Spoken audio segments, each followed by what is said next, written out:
한자성어에 졸탁동기라는 사자성어가 있습니다. 병아리가 껍질 안에서 나오려고 부리로 알을 쪼이면 그 소리를 듣고 어미닭이 부리로 알의 껍질을 쪼아서 서로 부딪힘이 일치된 그 순간 껍질이 깨어져 병아리가 부화한다는 그런 뜻으로 사용되어지는 사자성어입니다. 이를 교회에서는 성도들의 기도나 행위 구원을 설명할 때 많이 사용되어 왔습니다. 병아리가 알 밖으로 나오려고 부리로 알을 쪼는 것은 하나님의 구원의 역사를 갈망하는 몸부림이고, 쪼는 소리를 듣고 암탉이 껍질을 깨뜨려 병아리가 밖으로 나오도록 해주는 것을 구도자의 외침에 반응하시는 하나님의 응답으로 보았기 때문입니다. 이렇게 어미 닭의 도움과 병아리의 호소로 이루어진 부화의 과정을 하나님과 성도의 관계로 설명하려고 했던 이유는 병아리가 부리로 쪼는 것으로 절대로 강한 알 껍질을 스스로 깰 수 없기 때문이고, 반면에 병아리가 부리로 쪼아대지 않으면 아무리 어미닭이라고 할지라도 알의 부화 시간을 알 수 없어서 마음대로 알 껍질을 부리로 쪼아줄 수 없기 때문에, 이 관계 때문에 그렇게 설명이 가능했던 것입니다. 병아리와 어미닭 사이에 어느 한쪽의 노력만으로는 부화가 이루어질 수 없듯이 하나님의 구원의 역사도 하나님과 인간이 협조하지 않으면 안 된다는 그 발상 때문에 설명이 가능했던 이유입니다. 물론 하나님은 구원의 역사를 창조함에 있어서 사람을 통해 항상 일해 오셨습니다. 그러나 어미닭과 병아리의 관계로 대입시켜 설명하는 것은 하나님의 구원의 역사를 완전하게 이해하지 못한 사람들의 발상이라고 할 수 있습니다. 우리는 하나님의 구원을 갈망하고 소망하긴 하지만 나의 힘으로 하나님의 구원의 역사를 앞당기거나 결정할 수 있는 존재가 아닙니다. 많은 그리스도인들이 자기 행위로 하나님의 구원의 역사를 이룰 수 있다라고 착각하는 것에서 많은 문제가 발생하고 있습니다. 예를 들어 설명드리면, 요즘 BTJ 열방센터에서 코로나 확산으로 인해 많은 사회적 문제가 발생하고 있는 것을 들을 수 있습니다. 이 열방센터를 운영하는 인터콥은 주의 사명인 세계 선교라고 하는 것을 사역해 오면서 비기독교적인 요소들을 많이 등장시켰습니다. 그래서 저희 교단에서도 교회 지도를 받지 않으면 이단으로 명시하겠다는 뜻을 보인 적이 있습니다. 이들의 가장 큰 문제는 하나님의 구원의 역사들을 자기들이 조정할 수 있다고 생각하는 데서 문제가 발생합니다. 땅 밟기를 한다든지 무례한 선교 활동을 통해서 현지에서 어떤 반응을 보이든 우리는 하나님의 복음을 전 세계에 빨리 전하면 예수님께서 빨리 오실 수 있다, 이런 발상을 하고 있다는 것이 문제라는 것입니다. 내가 빨리 무언가를 해서 예수님이 빨리 재림할 수 있는 시스템을 가지고 있다고 생각한다면 그것은 잘못된 신학입니다.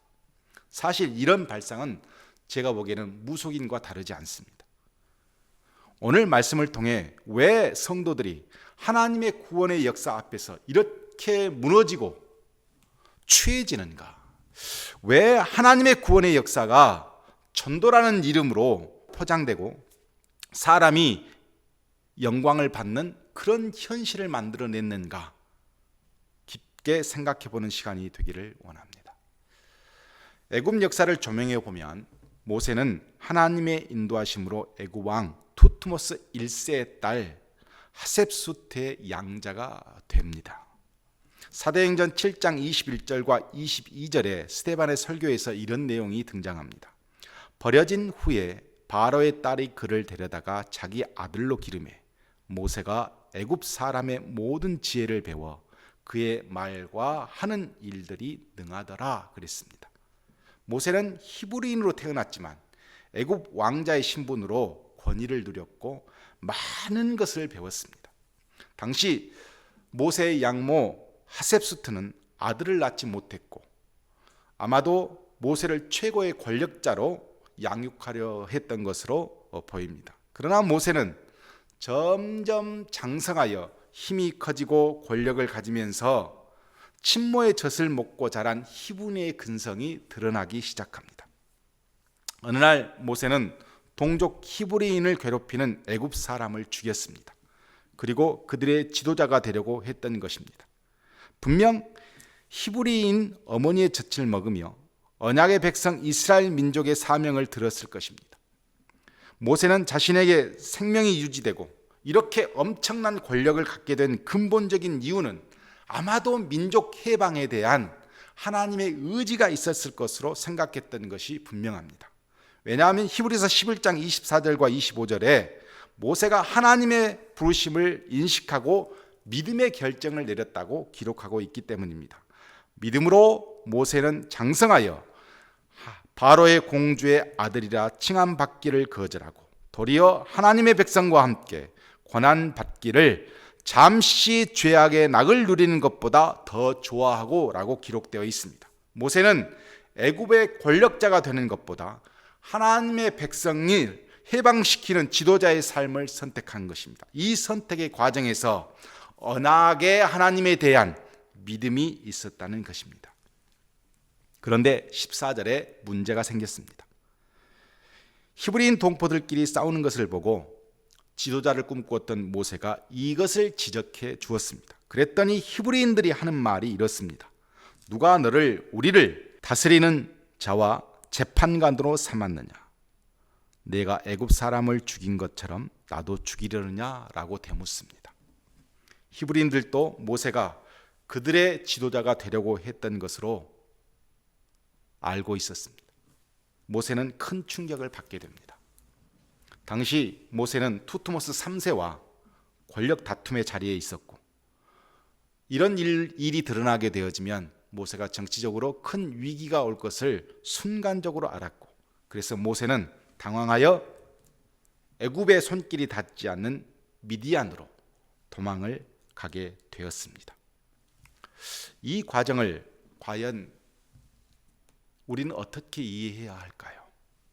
분명 하나님의 언약의 백성을 해방시키는 것이 하나님의 뜻이고 그것이 하나님의 시간이고 그것이 모세에게 주어졌다는 것을 너무도 잘 알고 있습니다. 그래서 자신이 희생해서 이것을 이루어 보려고 했는데 실패하는 것입니다. 그리고 도망자의 신분으로 무려 40년이라고 하는 그 신분으로 이름도 없이 잊혀진 사람으로 그는 미디안 땅에서 살아야 했습니다. 이게 무엇일까? 성경에는 하나님의 시간과 사람의 시간을 분리해서 설명합니다. 하나님의 역사를 경험했던 지혜자 솔로몬은 전도서 3장에서 이렇게 하나님의 시간과 사람의 시간을 설명합니다. 3장 1절에 이렇게 되어 있습니다. 범사에 기한이 있고 천하 만사가 다 때가 있나니 그랬습니다.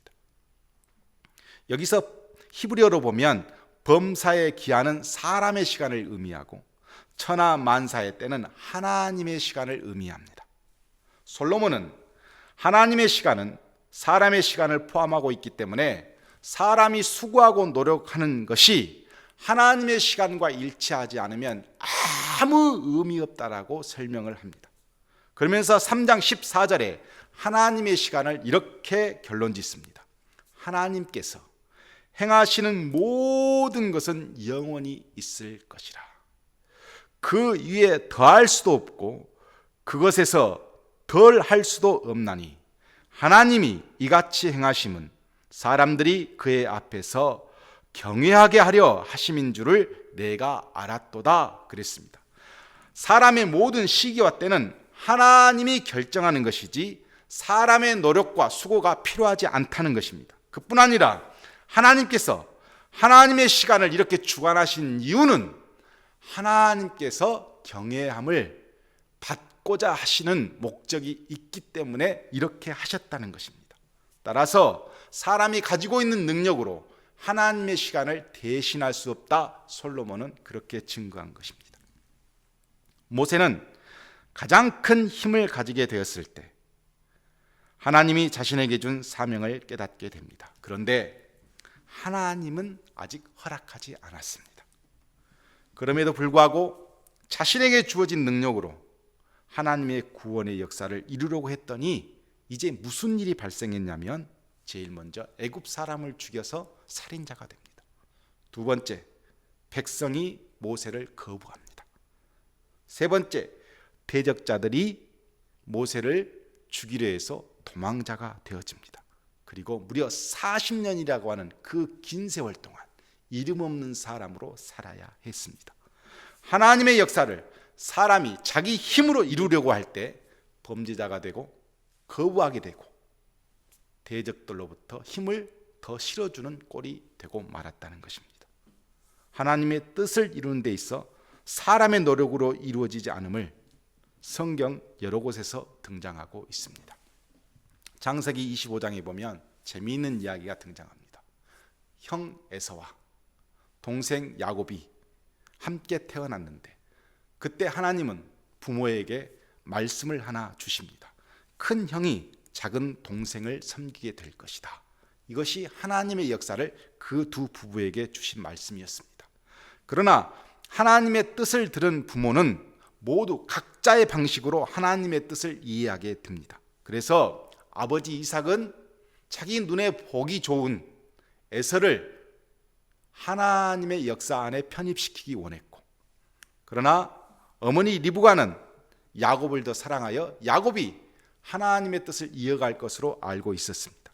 결국 두 부부가 서로 자기 방식과 생각대로 하나님의 시간을, 하나님의 뜻을 이루어 가려고 합니다. 이삭은 자신의 방식으로 에서를 하나님의 구원의 역사에 동참시키려고 하고, 그러나 어머니 리브가는 하나님의 구원의 역사에 순응하기 위해 야곱을 앞세워 하나님의 역사의 시기를 자신이 땡겨버립니다. 더 앞질러 가게 된 것입니다.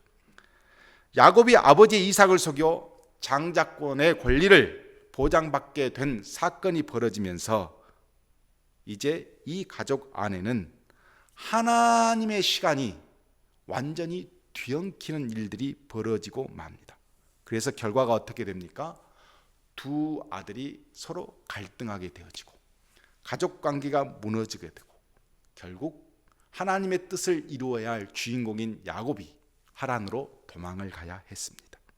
창세기 33장에 보면 야곱이 가나안으로 들어와 형을 만나는 장면이 등장하고 있습니다. 이때 야곱은 몸을 땅에 대고 7번 굽히고 가족들이 다 나와서 에서 앞에 무릎을 꿇고 절을 합니다. 그리고 삼촌 라반과 처절하게 혈투해서 얻은 재산을 일부를 형에게 바쳐야 했습니다. 누가 보아도 형이 동생을 섬기는 것이 아니라 동생이 형을 섬기는 장면이라고 할 수 있습니다. 왜 이런 결과가 나오게 되었습니까? 하나님의 시간을 사람이 이루려고 했기 때문에 이런 부작용이 발생한 것입니다. 관계가 파괴되고 세상 중에서 패배자가 되고 비참한 결과를 맛보게 되는 것입니다. 헤르만 헤세 소설 데미안에서 이런 글귀가 등장합니다. 새는 알에서 빠져나오려고 몸부림을 친다. 알은 세계이다. 태어나려고 하는 자는 하나의 세계를 파괴해야만 한다. 그 새는 신을 향해 날아간다. 그 신의 이름은 아브락사스이다. 여기서 아브락사스는 악마의 우두머리를 의미합니다. 신약 성경에서 바알세붑이라고 기록되어 있는 것과 같은 의미라고 보시면 됩니다. 저는 이 글귀를 이렇게 생각했습니다. 한 인간이 몸부림쳐서 지금의 세계에서 벗어나 다음 세계로 가려고 합니다. 그때 그냥 가지 않고 이 갇혀있는 세계의 껍질들을 다 파괴하고 새는 날게 되어 있습니다. 나는데 어디로 가냐면 바로 아브락사스에게로, 바알세불에게로 날아가는 것입니다. 이 의미는 뭐냐면 결국 한 인간이 자기에게 갇혀있는 이 시간을 자기 스스로 파괴하고 나면 어디로 날아가냐면 바로 바알세불에게 날아가더라 하는 것입니다. 요즘 들어 목회자들이 제어되지 못한 타락의 모습이 많이 보입니다. 특별히 가장 제가 안타까운 것은 성도들에게 고난과 아픔을 이겨내면 하나님의 시간을 기다리고 또 그것을 갈망하면 반드시 하나님이 은혜를 주시고 복을 주신다라고 가르쳤던 목회자들이 자신의 자녀는 왜 그렇게 고통과 아픔에서 이겨내게 할 수 있는 하나님의 시간을 주지 않고 자신의 능력을 발휘해서 그것을 빼앗느냐 하는 것입니다. 분명 하나님께서 그 자녀에게도 하나님의 시간을 주어 아픔과 고통의 시간을 지나고 나면 은혜를 주시고 그 자녀를 통해서 하나님의 일을 만들어 가실 텐데 자신이 거기에 중간에 끼어들어서 이 모든 시간을 다 단축시켜서 아들을 앞세워서 세습하고 그렇게 해서 유명세를 만들어내고 그렇게 해서 화려함을 만들어내서 결국 어디로 갔느냐 하는 것입니다. 제가 보기에는 아브락사스 바알세불에게 가게 되었습니다. 모세는 가장 힘이 있을 때 그것이 하나님의 뜻을 이룰 수 있는 하나님의 시간이라고 생각했습니다. 그러나 하나님은 모세의 힘을 통해 하나님의 역사를 이루지 않습니다. 사람이 이룬 역사는 사람이 영광을 받기 때문입니다. 하나님은 하나님의 시간을 통해 하나님이 경외함을 받기를 원하십니다. 말씀을 마치려고 합니다. 요한복음 12장 30절과 36절에 보면 예수님께서 마지막 유월절 저녁에 헬라인 한 사람의 방문을 받습니다. 그때 예수님은 한 알의 밀이 땅에 떨어져 죽으면 많은 열매를 맺는다라고 하시면서 자신의 죽음을 설명해 주십니다. 바로 그때 27절에 보면 지금 내 마음이 괴로우니 무슨 말을 하리요? 아버지여 나를 구원하여 이때를 면하게 하여 주옵소서. 그러나 내가 이를 위하여 이때에 왔나이다 라고 말씀하셨습니다. 인간의 육신을 가지신 예수님도 십자가의 고통과 죽음 앞에서 심히 고통과 아픔을 느끼셨고 그래서 하나님께 이 때를 넘어갈 수 있도록 간구하셨습니다. 이 표현은 지극히 육신을 가지신 예수님의 인간적인 모습입니다. 육신을 가진 우리 인간은 항상 고통과 아픔 앞에서 하나님의 시간을 생각하게 되고 그때 우리는 벗어나기를 원하고 여기에서 좀 더 나은 파괴가 있어 또 다른 좋은 현실로 넘어가기를 원하는 것이 저와 여러분의 마음입니다. 그런데 예수님은 곧바로 다시 이렇게 말씀하십니다. 그러나 내가 이를 위하여 이때에 왔나이다 그랬습니다. 하나님의 구원의 역사를 위해 십자가의 죽음은 자신에게 주어진 하나님의 시간이라고 받아들인 것입니다. 그리고 예수님의 사명을 28절에 이렇게 말씀하십니다. 아버지여 아버지의 이름을 영광스럽게 하옵소서. 예수님은 하나님의 영광을 위해 하나님의 때를 이루시겠다 이렇게 말씀하십니다. 자, 하나님의 때를 예수님이 거부하게 되면 하나님은 영광을 받지 못하십니다. 하나님의 영광을 받는다는 것은 뭐냐면 하나님의 때를 하나님의 시간을 이루어내는 것이 하나님을 영광스럽게 하는 것이고 경외함을 받는 것이 되어집니다. 하나님의 구원의 역사를 때를 받아들여 하나님의 영광을 위해 죽음을 선택하신 예수님, 그 예수님 앞에 하나님은 어떻게 응답하셨냐면 28절 후반부에 이에 하늘에서 소리가 나서 이르되 내가 이미 영광스럽게 하였고 또다시 영광스럽게 하리라 하시니 라고 되어 있습니다. 이때 하나님은 뭐라고 말씀하시냐면 과거에도 예수님의 사역은 하나님을 영광스럽게 하였고 그 때를 잘 이루셨기 때문에 하나님이 경외함을 받으셨습니다. 앞으로 있을 십자가의 죽음과 부활도 역시나 하나님의 때이기 때문에 하나님께서 영광을 받으실 것이라 말씀하십니다. 고통과 아픔 가운데서도 하나님의 때를 거부하지 않는 자에게 하나님은 그 사람의 사역을 통해서 영광을 받으시고 그 이후에도 그 아픔의 시간들을 통해서 하나님은 영광을 받으십니다. 구약성경 등장인물 중에 다윗은 하나님의 시간을 가장 잘 이해한 사람으로 등장하고 있습니다. 다윗은 15세 때 사무엘로부터 기름 부음을 받았습니다. 기름 부음을 받았다는 것은 왕이 되거나 제사장이 되거나 아니면 선지자가 되는 것입니다. 하나님의 시간이 좀 더 구체적으로 다윗에게 임하면서 20세가 되어서 이제 이스라엘을 위협하는 골리앗을 싸워 승리하게 됩니다. 하나님의 시간이 다윗에게 임하니까 다윗은 보다 더 구체적인 사역들이 눈에 들어오게 된 것입니다. 당시 최고의 선지자이며 민족의 지도자인 사무엘의 후원을 적극적으로 받습니다. 그런데 사울 왕에게 미움을 받아 도망자가 되는 것입니다. 20세부터 시작해서 30세까지 다윗은 모든 죽음의 공포와 모든 아픔을 다 가지고 도망자의 삶을 살아야 했습니다. 사울은 정신없이 다윗을 죽이기에 백성도 죽이고 심지어 하나님의 제사장 80명도 한순간에 죽이는 그런 악한 죄를 저지릅니다. 누가 봐도 하나님의 심판을 받아야 마땅할 존재로 다윗 앞에 등장합니다. 어느 날 다윗에게 사울을 죽일 수 있는 절호의 기회가 2번 주어집니다. 많은 사람들이 생각했듯이 이것이 하나님의 때다, 하나님의 시간이다, 사울을 죽이자 이렇게 생각할 수 있는 그 상황에서 다윗은 그럼에도 불구하고 사울을 죽이지 않습니다. 죽이지 않는 이유에 대해서 다윗은 이렇게 말합니다. 하나님께서 기름 부음 받는 자를 사람이 죽여서는 안 된다는 것입니다. 이게 무슨 말입니까? 그것은 하나님의 시간을 갖고 태어난 왕을 내가 개입해서 죽일 수 없다는 거예요. 즉 나의 시간이 있지만 하나님의 시간을 앞질러 갈 수 없다는 것입니다.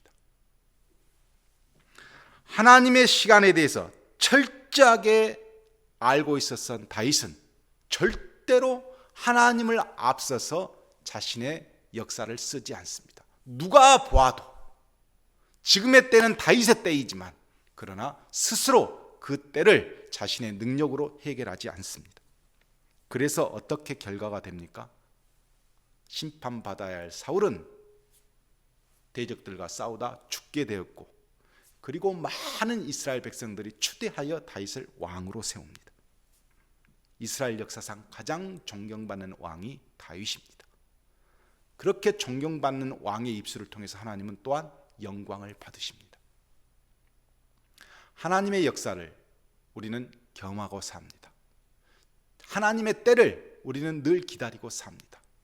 지금의 시간이, 그 기다리는 시간이 나에게 고통이 될 수도 있고 아픔이 될 수도 있고, 심지어 내가 가진 능력과 권력으로 충분히 하나님의 시간의 때를 앞질러 갈 수도 있는 상황이 우리에게 주어질 수도 있습니다.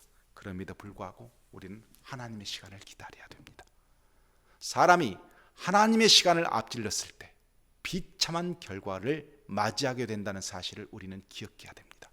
하나님을 경외한다는 것, 하나님께 영광을 돌린다는 것, 그것은 다른 것에 있지 않습니다. 하나님의 시간을, 하나님의 때를 인정하고 기다릴 줄 알아야 우리는 하나님을 경외하는 것이고 하나님께 영광을 돌리는 것이 됩니다. 새해를 맞이한 우리 성도 여러분, 하나님의 시간이 우리에게 주어져 있습니다.